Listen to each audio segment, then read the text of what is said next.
Guys, good morning. Ako ngayon ay gagawa ng almusal namin. Gagawa ako ngayon ay puto. Mayroon akong 3/4 cup milk. Yan siya. Ibak yung ginamit ko, guys. Tapos, yan, mix ko lang yan, guys. Na maghalo yung egg ko at saka water at saka yung milk. Ngayon, para hindi siya magbababoy, hindi siya magbuo-buo. Ngayon, lalagyan ko siya ng vanilla para mabango siya. 1 teaspoon lang. Ngayon, i-mix ko na yung flour ko.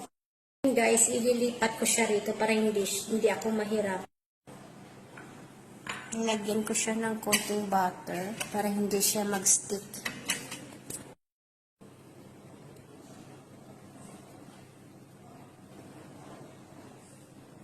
Ang tubig ko hindi pa siya nagbo-boil. Ayan na siya. Ayan na siya, guys.